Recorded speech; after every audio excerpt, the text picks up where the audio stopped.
lá, continuando nossa série de bate-bola acadêmico, temos aqui, diretamente de Vitória da Conquista, na Bahia, Pedro Ebner, o Ivete, e também, lá de Monte Carmelo, Triângulo Mineiro, Pedro Otávio, PO.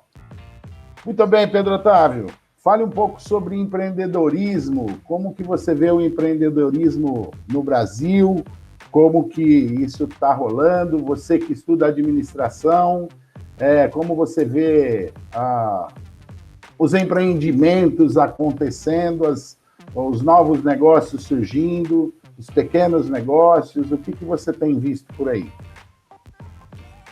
Certo, Rony. Então, vamos lá. Primeiro, bacana a gente alinhar o que é o empreendedorismo, né? Antes de falar sobre ele. E deixar claro que o empreendimento, independente do tamanho, ele é considerado, né, um empreendedorismo. Então, desde uma pequena padaria, um pequeno comérciozinho, né, até uma multinacional, enfim. E, bom, o que a gente escuta bastante, né, e vê na faculdade é que no Brasil existem assim, o cenário não é tão favorável ao empreendedorismo, né, comparado a alguns outros países, com relação a algumas políticas públicas, enfim, mas a gente analisando o empreendedorismo, o contato que a gente tem na faculdade é mais com os pequenos empreendedores, a gente consegue perceber que existem diversos desafios que eles enfrentam, além desses externos, mas internamente no próprio empreendimento. Então, muitas das vezes não tem algum controle da área financeira, não tem um controle do fluxo de caixa, controle de estoque, não possui um planejamento estratégico, então ele não consegue, por exemplo, tudo é urgente, né? E quando você não planeja, tudo vira urgente. Então, vai chegando os problemas e conforme for aparecendo, que aí vão tomando as devidas previdências. Mas não tem, por exemplo, um plano de marketing bem estruturado, não tem estratégias. Isso falando no modo geral, né? Não generalizando, porque, obviamente, muitas possuem. E é justamente com isso que a entidade que nós participamos, né, na Agrocare, a gente tenta ajudar e auxiliar para que eles possam ter essas ferramentas, né? Então, a gente desenvolve alguns projetos para eles e não só desenvolve, mas também auxilia na implementação. Até porque ele pode até saber que ele precisa, a gente mostra o que é, como é que faz, tudo mais, mas não adianta nada se ele não souber aplicar isso depois na empresa, né? Vai ser um esforço jogado fora. Então, mas de toda maneira, o empreendedorismo é uma coisa que eu gosto bastante, né? Então, eu acredito que tem muito espaço, mas que sim, enfrenta diversos desafios, que é o que a gente tenta, de alguma maneira, auxiliar. Muito bom! Tocando essa bola lá do Triângulo Mineiro para sul da Bahia. Ivete, e aí? E o empreendedorismo? Tá, muito bom ponto esse. Então, antes de tudo, eu acho legal a gente contextualizar que existem dois tipos de maneira de surgirem o empreendimento. Tem aquele cara que ele sabe que a sociedade tem um problema e ele quer consertar, que ele quer resolver aquele problema a todo custo. E tem outro tipo de pessoa que está passando por adversidades na vida e a única maneira que ela enxergou de arranjar um dinheiro, de conseguir sobreviver, é criar um negócio. Então, a partir disso, eu acho que surgem algumas diferenças. Porque esse cara que ele criou aquele negócio a todo custo, como uma maneira de sobreviver, ele às vezes vai sofrer com algumas coisas que o Pel falou. Ele não vai se sentir tão engajado de ir atrás da parte de estruturação financeira, da parte de gestão.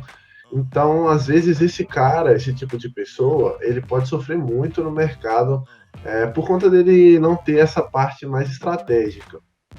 O que a gente sabe hoje no Brasil é que existem muitas maneiras, muitas empresas que voltam o seu negócio para tentar resolver e ajudar esses empreendedores pequenos.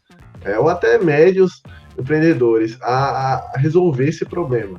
Então a gente sabe que existe o Sebrae, que ajuda bastante os empreendedores, e uma série de outras pequenas empresas que visam ajudar esses empreendedores. Só que a gente pode ver, observar, que não é tão eficiente, não falando que o serviço deles não seja ineficiente, mas o alcance deles não é tão eficiente, porque a gente consegue ver essa grande massa de pequenos e médios empreendedores com esses problemas.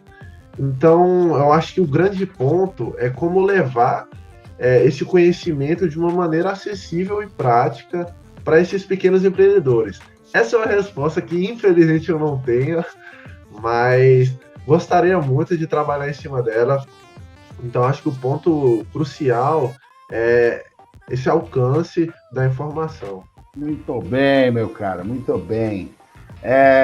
Vocês ficam incomodados, você fica, P.O., incomodado com o fato de você ver uma grande quantidade de pequenos negócios surgindo, demandando conhecimentos da área de gestão, e por um lado, e por outro lado, você vê uma grande quantidade de talentos ali no nosso ambiente da fé, e que poderiam levar esses conhecimentos para essas pequenas empresas. E muitas vezes isso não acontecendo de maneira eficiente, como o Ivete levantou lá do sul da Bahia. Rony, eu fico muito incomodado com isso, porque, igual o Ivete disse, né, talvez a pessoa ela criou o empreendimento justamente porque ela necessita dessa fonte, e muitas das vezes você vê o pequeno empreendedor muito engajado com o negócio dele, porém, às vezes não vai para frente, né? Não é por falta de esforço, falta de vontade, realmente por falta dessas ferramentas que a fé, os alunos da fé, às vezes possuem, né?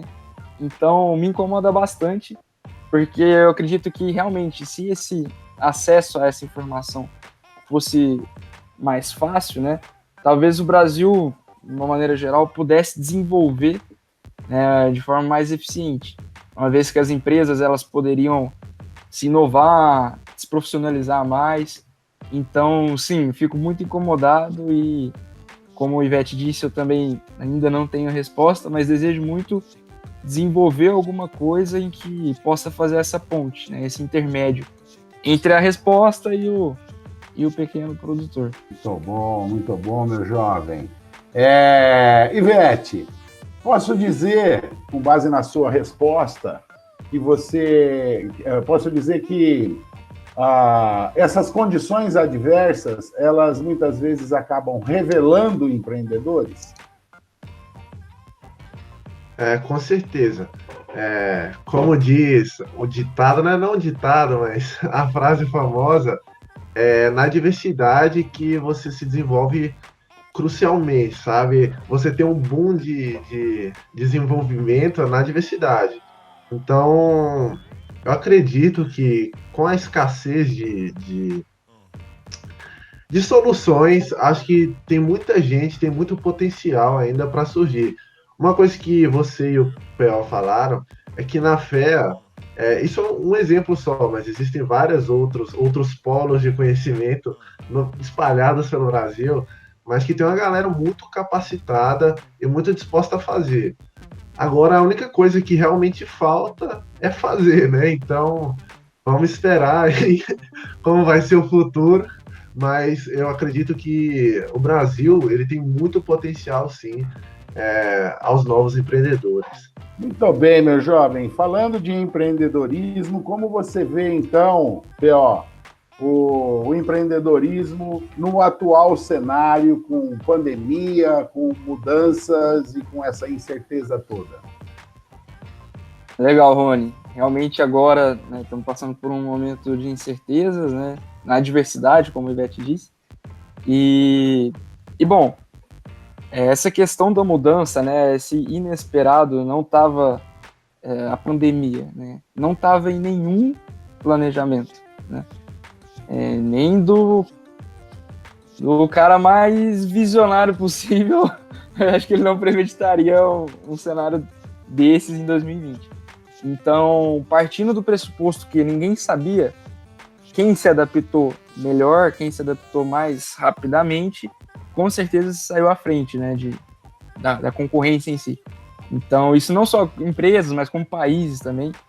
E, enfim, então, por exemplo, essa necessidade de se adaptar, de adaptabilidade, né, você conseguir lidar com as mudanças de uma maneira natural, enfrentar isso não como, né, uma barreira, mas sim uma possível oportunidade até, digamos. Então, eu acredito que existem muitos novos empreendimentos surgindo, né, com a pandemia, essa inovação, uma vez que muitos foram prejudicados, né? Então, se a gente for pegar um ponto positivo, se é que existe, a gente pode falar, né, da pandemia, é que realmente esse processo de mudança ele acabou trazendo um progresso, né? Então, muita gente teve que sair da zona de conforto, repensar, né, como que o negócio ele estava sendo exposto para o mercado. Então, acredito que foi um ponto interessante partindo desse princípio de mudança. E você, Ivete, o que você tem a dizer sobre isso?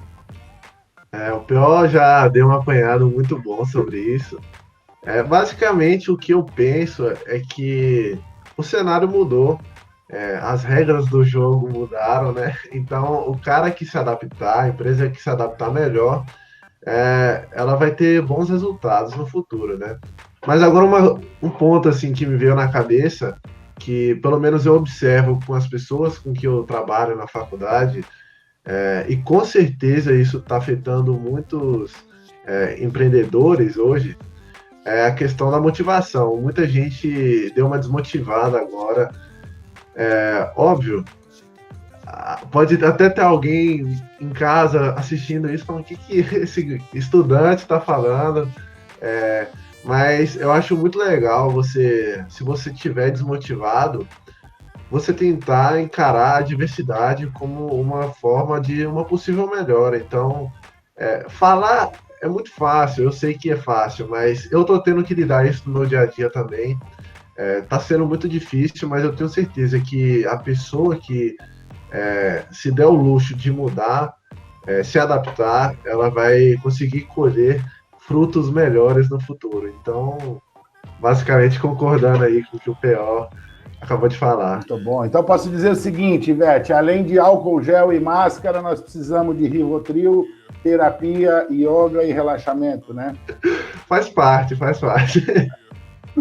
Muito bom. P.O., me fala uma coisa. Tem alguma cena do Lobo de Wall Street que você lembra, que te marcou? Sim, tem várias, na verdade, né? Mas se eu fosse escolher uma, né, que me marcou bastante, no momento que, não sei se vocês já assistiram, mas que ele tá eu esqueci o nome dele agora, né? Do Lobo de Wall Street. Ele tá lá na empresa e a galera toda reunida, ele discursando, falando, para motivar, né? Motivar o pessoal a continuar vendendo e tudo mais. E você vê, assim, a euforia dos colaboradores de bater a meta, de fazer acontecer. Os caras estão realmente frenéticos para começar as ligações. E isso me marcou bastante na percepção de como ele conseguiu vender a ideia da empresa para os funcionários, de modo que aquilo é a vida dos caras. Então, realmente, a empresa, não é à toa que ela disparou, né? Enfim, não só pelo que ela fazia, mas também porque quem fazia tratava aquilo como vida, né? Então, vestiu realmente a camiseta do negócio. Então, isso me marcou bastante. Então, aproveitando, P.O., o que essa cena traz de mensagem para um administrador, para um gestor? Certo. Então, Rony, eu acredito que são várias mensagens, mas se fosse para responder, a principal, para mim, que caiu para mim, foi que você não vai levantar um negócio sozinho, né? Você tem uma equipe, você precisa da sua equipe, e quem vai fazer o seu negócio acontecer são eles, né? Então, existe até dentro da administração uma associação falando que seu principal cliente é seu funcionário.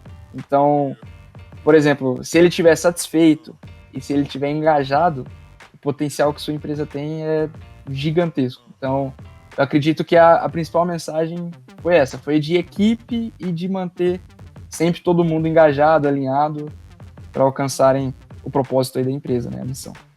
Muito bom, meu jovem, muito bom. Ivete, uma cena de Bastardos Inglórios que te marcou, que você lembra e que te traz alguma mensagem? Com certeza a cena final. Para quem não viu o filme, sinto muito, eu vou dar um spoiler aqui, mas só contextualizando, o filme, ele brinca com a história da Segunda Guerra Mundial. Então ele faz um outro desfecho de como seria a Segunda Guerra. E a cena final, os caras eles conseguem reunir todo o alto escalão do nazismo dentro de um cinema. E eles tacam fogo no cinema, na cena final. E é assim, muito engraçado, porque na cena final ali, Hitler, Vogels, todos um alto esquadrão do nazismo morre dentro de um cinema. Então mostra como seria o desfecho da Segunda Guerra. Basicamente, essa é a minha cena preferida. Diferenciando um pouco do pior, eu optei mais por um ponto mais de diversão, né? Mas a do pior foi mais profissional, né? Mais sério. Mas a minha, basicamente, é essa cena preferida, que é um desfecho totalmente inusitado para a Segunda Guerra Mundial e que não aconteceu, né? Mas, enfim. Um abraço e até a próxima. Damn.